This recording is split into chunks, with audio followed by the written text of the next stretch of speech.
Hey, welcome to the Backwoods Gourmet Tuesday tips and tricks. Today we're going to give you a few tips on using the good old Lodge cast iron griddle. So y'all stay tuned.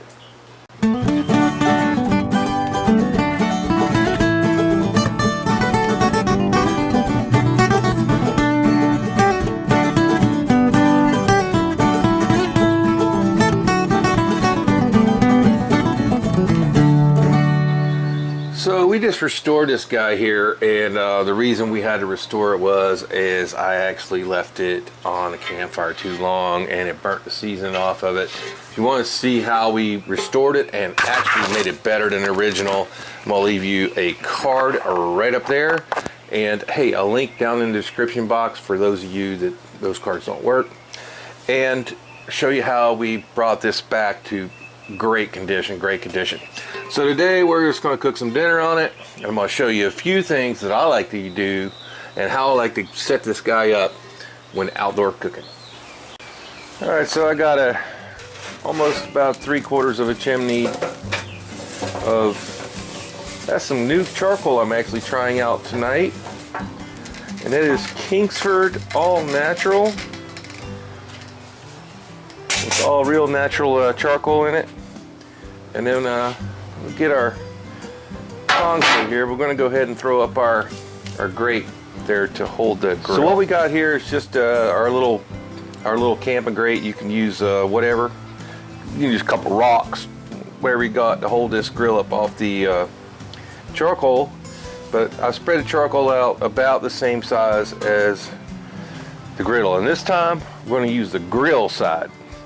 Went back and looked, we haven't really done much with the grill side. We always use the flat side, but tonight we're going to use the grill side. So here's my tip number one when using the grill side of the Lodge cast iron grill.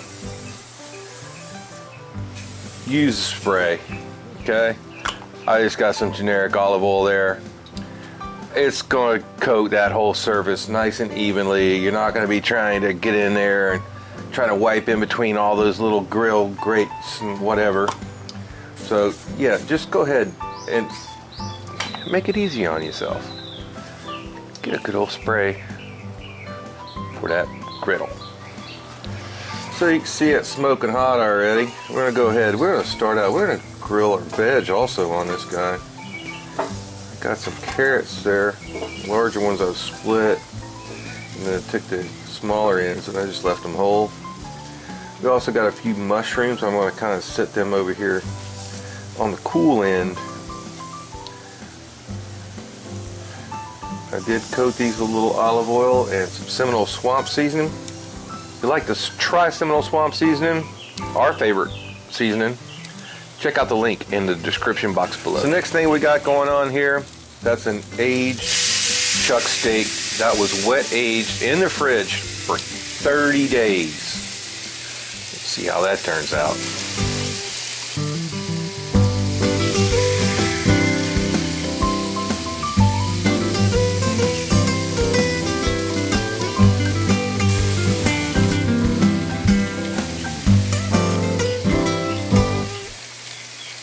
Alright, that's a pretty thick piece of meat right there. So I'm going to go ahead and, just for grill marks, we're going to go ahead and turn it about a quarter turn. Leave her go. That's one great thing about doing this versus a regular grill. You don't have to worry about any flare-ups. That guy's been a few minutes. Now if your steak's not this thick, you're not going to have this issue. This is pretty thick. I want to try to get medium rare. So I'm going to give it a little help.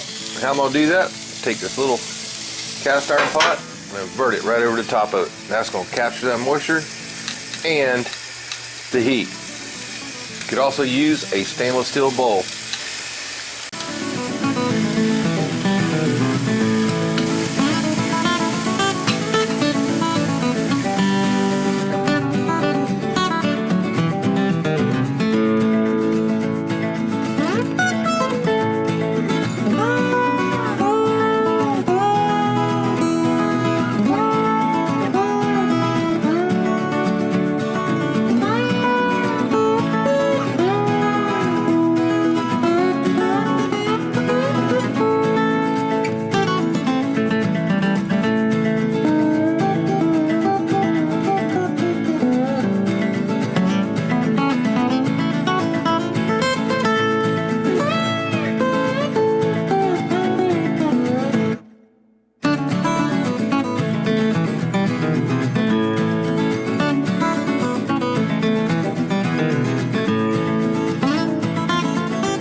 Alright guys, now I'm going to show you how to clean the Lodge cast iron griddle.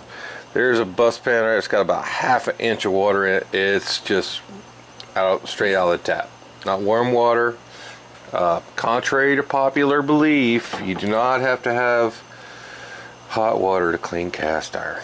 So this is going to be the third tip and trick in this same video. So if you guys really like these, you got to leave us a comment down there, because you know, these are short videos and they're really killing our channel. Alright, so we're bringing the griddle over. Gonna dump one end into the water, and I'm gonna bring the water up with my brush. Not dunking it. Please don't dunk your cast iron into cold water or even room temperature water. You might want to give it a little tilt so that runs down the little drip tray. But you know, we're just bringing the water up with the brush, because if you don't get that sizzle, it's not gonna clean it. Okay. Not that it was super dirty. Okay.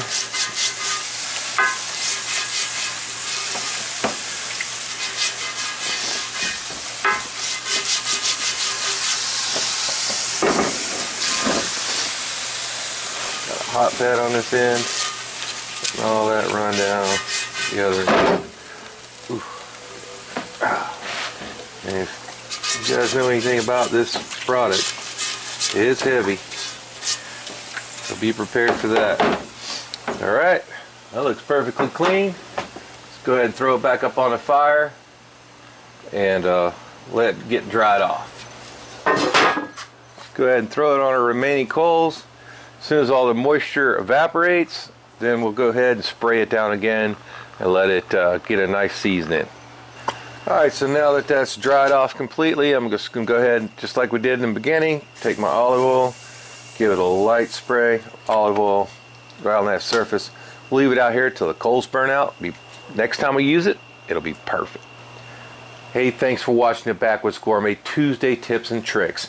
If you like what we're doing, please smash that like button right down there and check out the links in the description box and in the first comment to our Amazon store.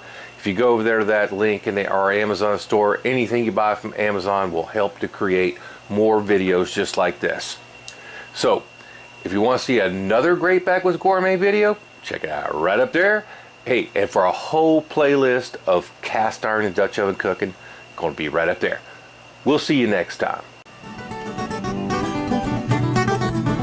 Tips and tricks. If you'd like to... ain't right.